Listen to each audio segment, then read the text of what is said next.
dalilin kiran wannan taro daga bakin jiya zuwa shekaran jiya na tashi da kiraye-kiraye da dama daga al'ummomi da dama akan wani taimako da na niyyar yi akan marayun da suke da bukatar wannan taimako, kasancewa na bahaushe kuma musulmi mai imani.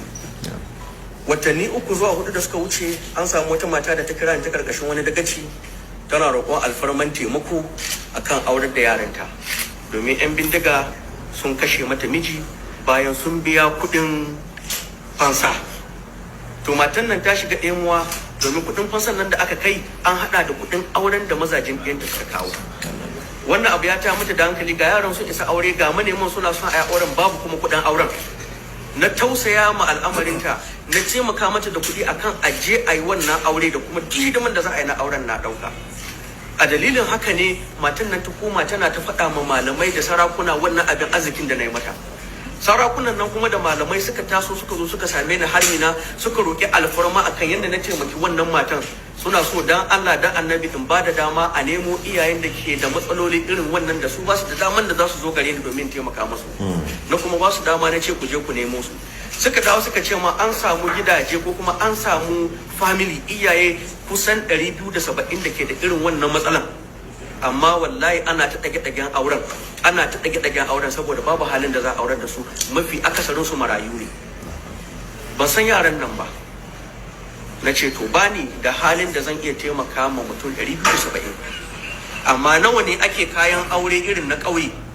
Suka ce min 400 zuwa 450. Na ce na ba da ma 500 saboda a yi abun a wadatance. Na kuma kawo naira miliyan 50 na basu domin a je a tabbatar da an yi wannan hidima. Malamai daga kasashe daga jihohi ana ta kira na ana sa albarka. Sai gashi daga bakin shekarun jiya na waye gari cewa ita ministan mata na gwamnatin tarayya ta ce wannan abu bata yadda da shi ba, gwamnatin tarayya bata yadda da shi ba saboda cin zarafin 'ya'ya ne, cin zarafin yara mata ne. Cewa ni ina kokarin in tilasta yaran nan ne kan aure da dai sauran abubuwa marasa daɗi da ta faɗi. To ban ga laifinta ba, domin addini na da nata ba ɗaya bane. A tunaninta cin zarafin yara ne, kamar yadda na ce addini na da nata ba ɗaya bane. Na biyu, bata ɗauki lokaci ba ta tura mutanenta domin a je a ga iyayen yaran nan, a yi magana da su don a bincike su, tilasta yaran nan aka yi ga aure ko ko mazajen da suke so ne suka kawo. Na uku kuma su tantance yaran nan sun isa aure a yanda shari'a da addinin mu ya ganda ya koko ba su isa ba. Domin wani wani wane ne wannan cucca abun gansu ne, ni musulmi ne. Addinin musulunci shine farko a gare ni fiye da komai. So idan yaran nan sun cika ka'idodi na addinin musulunci wajen aurar da su, kuma iyayen nan kuma sukan nemi taimako. Wato yabon gwani ya zama dole a kowane lokaci, a kowane yanayi, a kuma ko ina yake. Shaka babu wannan bawan Allah speaker na Niger State ya cancanta a yi mishi fatan alkhairi. Allah ta'ala ya saka mishi da alkhairi a bisa wannan yunkuri na tausaya wa'annan bayan Allah da yi. Allah ta'ala ya yafe mishi kurakurai shi, Allah kuma ta'ala ya bashi ikon sauke amana na al'umman shi da ta haukansa.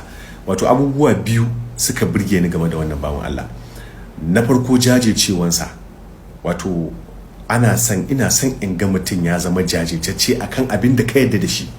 Matukar ka yadda abu kaza da nake kai daidai ne, to kar ka saki wani abu ya girgiza ka. Duk wani haushi, duk wani wata guguwa da za ta taso, wala ka ta girgiza ka. Matukar ka yadda da akan abin da kake.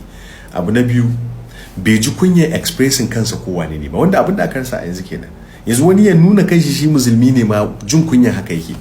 Ya nuna wata shari'an ubangiji ya yarda da ita, yana alfahari da ita, wallahi jin kunya yake. Saboda haka wannan bawan Allah na jinjina mishi, Allah ta'ala ya ƙara mana kuma irin su.